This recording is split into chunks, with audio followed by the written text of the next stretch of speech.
Good morning students. आज हम आपको पढ़ेंगे क्लियरिंग। कल मैंने आपका फिक्सेशन बता दिया था और आपको उसके बाद बताया था कि जो आपके डिहाइड्रेटिंग एजेंट्स होते हैं उसके थ्रू हम क्या करते हैं, आपका डिहाइड्रेशन कैसे करते हैं। डिहाइड्रेशन मैंने आपको बता दिया था, फिक्सेशन मैंने आपको बता दिया था। आज हम आपको पढ़ेंगे क्लियरिंग। तो देखिए, मैं एक बार थोड़ा आपका रिकैप ले लेता हूँ। स्टार्टिंग में हमने क्या किया, स्पेसिमेन को कलेक्ट किया। स्पेसिमेन को कलेक्ट करने के बाद उसको क्या किया, फिक्स किया। किसी भी फिक्सेटिव के अंदर हम उसको फिक्स कर सकते हैं। डिफरेंट डिफरेंट फिक्सेटिव्स होते हैं, वो मैंने आपको बता रखे हैं। फिक्सेटिव फिक्सेशन वाला चैप्टर जाइए और आप डिफरेंट डिफरेंट टाइप के आपको क्या मिलेंगे, आपको फिक्सेटिव मिलेंगे। पेरेनीज, फ्लूइड, कैरोनीज एक्सेट्रा सारी आपको वहाँ पे मिल जाएंगे। अब देखिए आपका इसके बाद आपका क्या होता है, जब उसके अंदर क्या हो जाता है आपका फिक्सेशन के टाइम पे क्या होता है, उसके अंदर फिक्सेटिव चला जाता है। बहुत सारा अमाउंट में फिक्सेटिव चला जाता है। तो वो फिक्सेटिव क्या होता है, हमारे लिए बेटर नहीं होता है। और साथ में क्या होता है, टिश्यू फ्लूइड होता है। आपके जो टिश्यू होता है उसके अंदर क्या होता है, टिश्यू फ्लूइड होता है। तो वो सारा क्या हो जाए, आपका एक्स्ट्रा अमाउंट में जो है वो बाहर आ जाए। ठीक है, जो आपका एक्स्ट्रा अमाउंट में है वो बाहर आ जाए, जो उसके अंदर ऑलरेडी जो एक्स्ट्रा अमाउंट में चला गया है फिक्सेटिव, और आपका जो वाटर उसके अंदर होता है उसको बाहर निकालने। तो उसके लिए हम क्या करते हैं, डिहाइड्रेटिंग एजेंट का यूज़ करते हैं। और डिहाइड्रेटिंग एजेंट में हम किसका यूज़ करते हैं, इथाइल अल्कोहल। इथाइल अल्कोहल यानी कि आपका C2H5OH। या फिर आपका किसका यूज़ कर सकते हो, एसीटोन का यूज़ कर सकते हो, जो मैंने कल बताए थे आपको। एसीटोन का यूज़ कर सकते हो, डाईऑक्सेन का यूज़ कर सकते हो, और आइसोप्रोपाइल अल्कोहल का यूज़ कर सकते हो। एसीटोन का यूज़ हम मोस्टली कम करते हैं, क्योंकि इससे क्या होता है, सेल श्रिंकेज और आपका सेल रप्चर के चांसेस बनते हैं, या फिर आपका डिजेनरेट होने के चांसेस बनते हैं। डाईऑक्सेन बहुत ही कॉस्टली होता है, लेकिन बहुत ही क्या है, बेनिफिशियल है। और आपका इससे क्या हो जाता है, ये जो होता है आपका पैराफिन वैक्स के साथ क्या होता है, मिसेबल होता है। सबसे मेन चीज़ क्या है इसका, कि पैराफिन वैक्स के साथ क्या होता है, आपका मिसेबल होता है। इसलिए इसको हमें क्या है, बाहर निकालने की ज़रूरत नहीं पड़ती। क्लियरिंग का आपको क्या है कि इसके लिए हमें क्लियरिंग नहीं करनी पड़ती है। जो क्लियरिंग का इसके बाद वाला स्टेप है उसमें वो हमें करना ही नहीं पड़ता है। उसके बाद आइसोप्रोपाइल अल्कोहल, इसमें भी क्या होता है आपका, ये भी क्या होता है, पैराफिन वैक्स के साथ क्या होता है आपका सॉल्युबल होता है। तो इसको भी हमें क्या नहीं करना पड़ता है, सेल से आपको बाहर निकालने की जरूरत नहीं पड़ती, क्योंकि पैराफिन वैक्स के साथ आपका क्या होता है, मिसेबल हो जाता है। तो पैराफिन वैक्स को किसी टाइप का इफेक्ट नहीं करते हैं। बट एसीटोन और आपका अल्कोहल जो होता है वो पैराफिन वैक्स को अंदर नहीं आने देते हैं, जब तक आपका इनको बाहर नहीं निकाल दिया जाए। सेल से इनको बाहर नहीं निकाल दिया जाए जब तक, तब तक ये पैराफिन वैक्स को अंदर नहीं आने देंगे। क्योंकि अब हम क्या करते हैं, जब आपका टिश्यू क्या हो जाता है, डिहाइड्रेट हो जाता है, तो उसके बाद हम उसको क्या करते हैं, पैराफिन वैक्स के साथ डाल के उसको हार्ड करते हैं। पैराफिन वैक्स के साथ उसको डाल के क्या करते थे, उसको हार्ड करते हैं, इंटरनल सपोर्ट देते हैं उसको। तो देखिए आपका क्लियरिंग प्रोसेस हम देख लेंगे आज। क्लियरिंग हम करते क्यों हैं, पहले ये समझ लीजिए। जो आपने टिश्यू डिहाइड्रेट किया, जिसके अंदर का वाटर आपने बाहर निकाला, उसके अंदर अब क्या चला गया, अल्कोहल चला जाएगा, या फिर आपका डिहाइड्रेटिंग एजेंट जो भी आप यूज़ करोगे वो आपका क्या हो जाएगा, सेल के अंदर चला जाएगा। अब हमने क्या करना है, सेल को क्या करना है, पैराफिन वैक्स के जार में डालना है। Paraffin wax, liquid paraffin wax में डालना है, ताकि पैराफिन वैक्स सेल के अंदर जाकर उसको क्या कर पाए, हार्ड कर दे।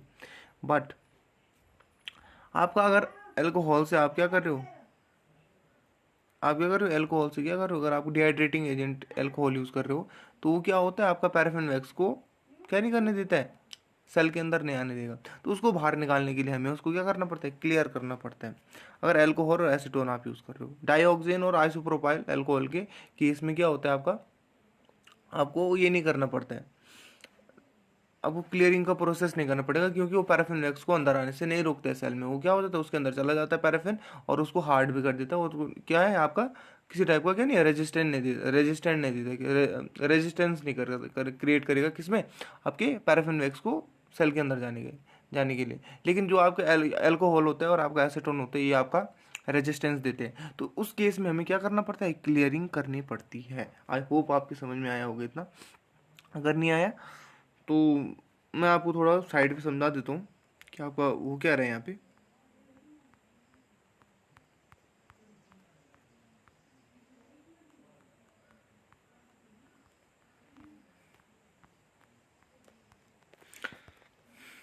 यहाँ पे समझिए, देखिए आपका क्या किया था, आपने टिश्यू लिया था। टिश्यू को क्या किया आपने, फिक्स किया। क्या किया आपने, फिक्स किया। टिश्यू आपने फिक्स किया। जब टिश्यू को फिक्स किया आपका, तो ये क्या होगा, आपका जो टिश्यू था, ठीक है, जो आपका टिश्यू था, इसके अंदर क्या चला गया आपका, फिक्सेटिव। क्या गया आपका, फिक्सेटिव इसके अंदर चला गया। अब ये फिक्सेटिव और साथ में आपका टिश्यू के अंदर क्या होगा, वाटर। क्या होगा, वाटर, क्योंकि आपकी सेल के अंदर क्या होता है, वाटर होता है, ठीक है। ये वाटर और आपका जो ये जो टिश्यू के अंदर वाटर है, वो हमें क्या करना है, अब टिश्यू से बाहर निकालना है। इस टिश्यू से हमें उसको क्या करना है, बाहर निकालना है। तो वाटर अब जब बाहर निकालते हैं, तो वाटर को बाहर निकालने के लिए मैंने आपको क्या बताया, टेक्निक बताई कि कैसे वाटर को क्या करना है, रिमूव करना है बाई अल्कोहल, डिहाइड्रेटिंग एजेंट में उसको क्या करना है, डिप करके रखना है। कैसे कैसे, पहले 10%, देन 50%, देन 70%, देन 90%। तो उसके बाद आपका ये क्या था, आपका टिश्यू जो था, ठीक है, इसको हमने अब कहाँ डाल दिया, डिहाइड्रेटिंग एजेंट में, ठीक है। कहाँ डाल दिया आपका, डिहाइड्रेटिंग एजेंट में। डिहाइड्रेटिंग एजेंट में आप किसका यूज़ कर सकते हो, अल्कोहल का यूज़ कर सकते हो, एसीटोन का यूज़ कर सकते हो, डाईऑक्सेन का यूज़ कर सकते हो।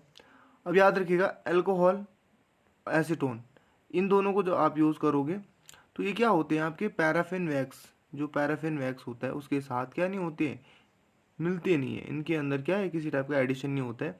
अगर सेल के अंदर अल्कोहल या एसीटोन इन दोनों में से है, तो पैराफिन वैक्स सेल के अंदर नहीं जा पाता है। जो सेल है आपकी, उसके अंदर क्या है, पैराफिन वैक्स तब तक एंटर नहीं करेगा जब तक आपका अल्कोहल और एसीटोन उसके अंदर है। डाईऑक्सेन के केस में ऐसा नहीं है। डाईऑक्सेन अगर इसके अंदर सेल के अंदर है, तो आपका पैराफिन वैक्स को रेजिस्ट नहीं करता है। तो अगर आपका क्या है, अल्कोहल है और आपका एसीटोन है, अगर आपने क्लियरिंग आपका डिहाइड्रेटिंग एजेंट अल्कोहल या फिर एसीटोन यूज़ किया है, तो आपको उसको क्या करना पड़ता है, क्लियर करना पड़ता है। यानी कि अल्कोहल को बाहर निकालो और एसीटोन को भी सेल से बाहर निकालो। तो अब अगर हमें इनको बाहर निकालना है, तो उसके लिए हम क्या करेंगे, क्लियरिंग प्रोसेस करेंगे। तो आप यहाँ से समझिए आपका कि क्लियरिंग प्रोसेस आपको किस टाइप से फॉलो करना है। तो आ जाते हैं आपको वापस अपनी क्लियरिंग पे। तो देखिए यहाँ से क्लियरिंग क्या है आपका, clearing means appearance of tissue after it has been treated by the fluid chosen to remove the dehydrating agent। देखिए आपके ऐसे फ्लूइड्स जो आपके डिहाइड्रेटिंग एजेंट्स को क्या कर देते हैं, क्लियर कर देते हैं, या आपके सेल टिश्यू से क्या कर देते हैं, रिमूव कर देते हैं। तो उनको बोलते हैं, वो हो गया, वो प्रोसेस हो गया आपका clearing process. Most of these tissue have similar refractive index to that the protein, therefore the tissue is left translucent। Clearing agent is required when the dehydrating agent is not miscible with the interpreting medium। It is essential for a clearing agent to be miscible both in dehydrating agent as well as embedding agent। ठीक है, आपका embedding agent और आपका dehydrating agent के साथ क्या होगा, miscible होता है। मिसेबल का मतलब क्या है, आपका डिहाइड्रेटिंग एजेंट आपका अल्कोहल के साथ मिसेबल होगा, तो आपका अल्कोहल को क्या कर देगा, बाहर निकाल देगा।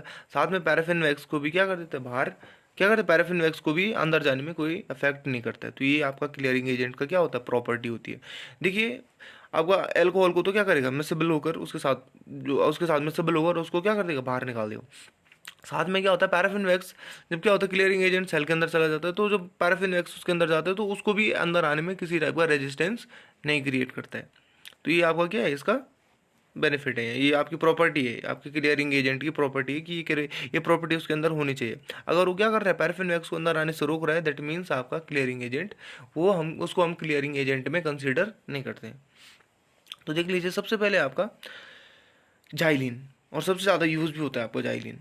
It has rapid action, biopsy specimen of 3 to 4 mm thickness are cleaned in 2 to 4 hours। Immersion time must not be prolonged, otherwise the tissue become brittle।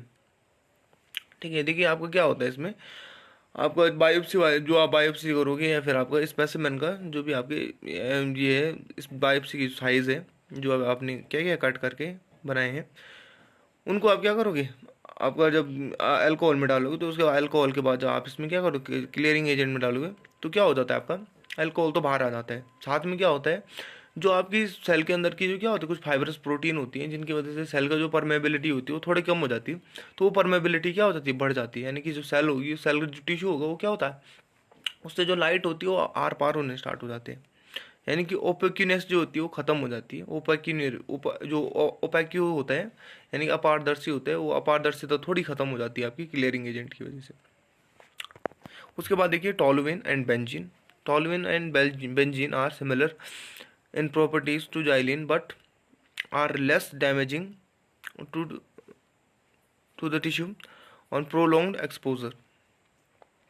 ये आपके क्या है, आपके टॉलुइन और जो आपकी ये होते हैं बेंजीन होता है, ठीक है, इनकी प्रॉपर्टी भी क्या होती है आपकी जाइलिन की जैसे होती है, लेकिन ये लंबे टाइम तक क्या नहीं कि लंबे टाइम तक अगर क्या हो गया, अगर आपकी सेल के अंदर रहते हैं तो क्या होता है आपका, एक तो लंबे टाइम तक क्या होता है आपका ये डैमेज, आपका लेस डैमेजिंग, आपका डैमेज मतलब आपका जो सेल को है वो आपको बचा नहीं पाएंगे ज़्यादा लंबे टाइम तक।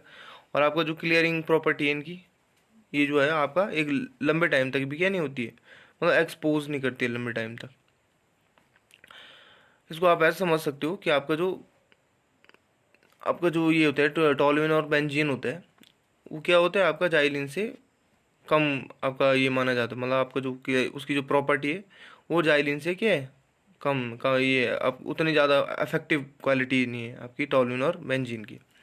उसके बाद chloroform, it is slower in action but it cause less brittleness therefore tissue can be left in it overnight. It does not affect the refractive index of the tissue is not rendered translucent. देखिए आपको chloroform भी क्या करता है, आपका brittleness नहीं देता है, यानी कि चमक चमक नहीं देता है, और आपका जो क्लियर नहीं करता है कम्प्लीटली, जो आपका जो मैंने बताया था कि रिफ्रैक्टिव इंडेक्स या फिर आपको जो क्या होता है ओपेक्यूनेस होती है उसको कम नहीं कर पाता है ज़्यादा। और साथ में क्या होता है क्लोरोफॉर्म और आपका जो ये होते हैं टॉलुइन और बेंजीन, ये क्या होते हैं कॉस्टिव भी होते हैं, इसलिए हम इनका यूज़ नहीं करते हैं। क्लोरोफॉर्म तो टॉक्सिक होता है, टॉक्सिक नेचर की वजह से हम इसका यूज़ नहीं करते हैं।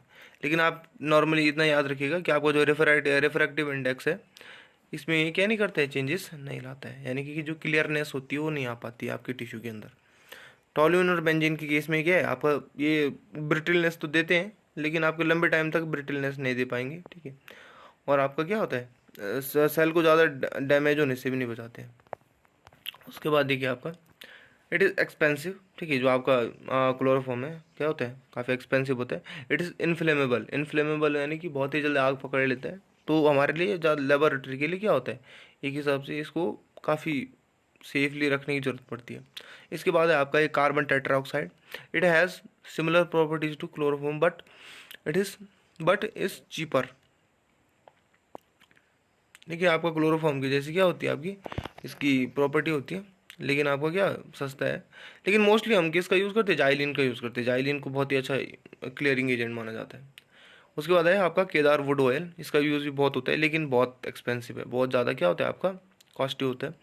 It is good for treatment of delicate tissue as it has the last hardening effect. साथ में क्या होता है आपका हार्डनिंग इफेक्ट भी देता है आपका cedar wood oil. It is very slow in action बहुत स्लो होगा, रैपिड नहीं होगा। It is expensive. Cedar should be care should be taken not to confuse it with cedar oil microscopic used with oil immersion lens. आपका जो oil immersion नहीं होता है, oil immersion वाला होता है आपका जो ऑयल होता है उसके साथ आप इसको कंफ्यूज मत कीजिएगा। अब इसके बाद आ जाते हैं techniques of clearing. If the tissue is being cleared in chloroform or carbon tetroxide, it may be left overnight. In automatic tissue processor, 3 changes of 1 hour each are usually satisfactory. In xylene, benzene, and toluene, 1 change after 30 to 60 minutes is satisfactory to give a clear translucent appearance to the tissue. देखिए आपका chloroform और आपका carbon tetroxide में क्या आपको रात भर रुकना पड़ेगा, ये थोड़ा आपको क्या हो जाता है जो आपका क्लियरिंग जो होती है इसमें बहुत स्लोली होती है। साथ में जो क्लोरोफॉर्म की जो क्लियरनेस होती है ब्रिटलनेस नहीं देता है अच्छे से।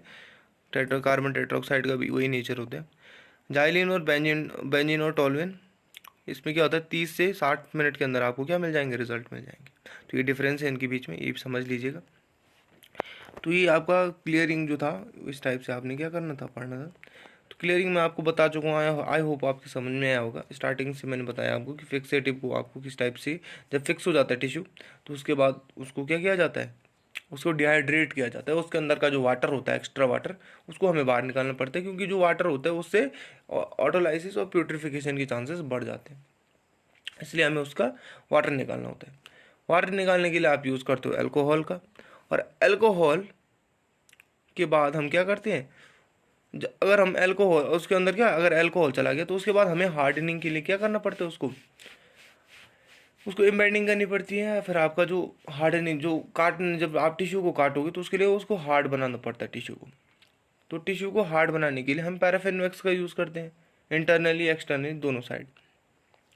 तो आपका जो पैराफिन वैक्स है वो तब तक आपकी सेल के अंदर नहीं जाएगा जब तक आप अल्कोहल को भी आप क्या नहीं कर दोगे, बाहर नहीं निकाल दोगे। अल्कोहल या एसीटोन जो भी आप यूज़ कर रहे हो, डाइऑक्सिन और आइसोप्रोपाइल अल्कोहल की केस में आपको उसका यूज़ नहीं करना है। तो अगर आप अल्कोहल का यूज़ कर रहे हो तो अल्कोहल का अगर आपने यूज़ किया तो आपको क्या करना पड़ेगा, क्लियरिंग एजेंट का यूज़ करना पड़ेगा जो आपके अल्कोहल को वहाँ से बाहर निकाल दे। उसके बाद पैराफिन वैक्स उसके अंदर जब जाएगा तो किसी टाइप का प्रॉब्लम ना हो। तो इसीलिए हम क्लियरिंग प्रोसेस करते हैं। साथ में आपका जो टिश्यू होता है वो क्लियर हो जाता है, उसके अंदर ब्रिटिलनेस आ जाती है, जो उसका क्या होता है ओपैक्यूनेस हो जाती है, वो ख़त्म हो जाती है, जो है पारदर्शी हो जाता है आपका टिश्यू। तो इससे क्या होता है, आपका स्टेनिंग में मदद होती है और साथ में आपका माइक्रोस्कोपिक स्टडीज़ में भी क्या होता है, आपको बेनिफिट होता है। तो इसलिए क्लियरिंग प्रोसेस जो है हमारा बहुत इंपॉर्टेंट है। कल हम आपका पढ़ेंगे इम्प्रेगनेशन। देखिए इम्प्रेगनेशन के अंदर क्या क्या होता है, आपका वैक्स को सादा में किस टाइप से उसको क्या करना है, ट्रीट करना है। उसके बाद पैराफिन वैक्स का काम क्या होता है, हार्डनिंग का काम होता है। इंटरनल कैसे देते हैं, एक्सटर्नल कैसे देते हैं, ये पढ़ाऊँगा। और उसके बाद हम आपको पढ़ेंगे माइक्रोटोम से उसको किस टाइप से काटा जाए, और फाइनली आपका लास्ट में स्टेनिंग पे हम पहुंच जाएंगे। तो आज के लिए आपका इतना काफ़ी है। Okay, thank you. इतना पढ़ लीजिएगा, बहुत शॉर्ट टॉपिक मैंने कवर किया है। मैं इसलिए शॉर्ट टॉपिक कवर कर रहा हूँ क्योंकि बहुत लोगों को समझ में अभी तक आ नहीं रहा है, तो इसलिए मैं बोल रहा हूँ कि धीरे धीरे छोटा छोटा करके पढ़िए, आपकी समझ में आ जाएगा। मैं चार बार क्लियर कर चुका हूँ कि फिक्सेटिव क्या होते हैं, फिक्सेशन क्या होता है। यहाँ तक कि मैंने आपको बोनी टिश्यू का डिकैल्सिफिकेशन भी पढ़ा दिया था कि अगर आपका टिश्यू बोनी है तो आपको क्या है, उसको किस टाइप से ट्रीट करना है। तो जो जो मैंने आपको बताया वो सारे आप पढ़ लीजिएगा, ज़्यादा हार्ड नहीं है, बहुत सरल है। वो मैंने 2 वीडियो के अंदर ही मैंने आपको फर्स्ट में ही सारा क्लियर करा दिया था, अगर आपने वहाँ पे थॉट प्रोसेस डेवलप किया होता अपना। पर कोई बात नहीं, अगर आप वहाँ नहीं समझ पाए तो यहाँ भी समझ सकते हो। Okay, thank you.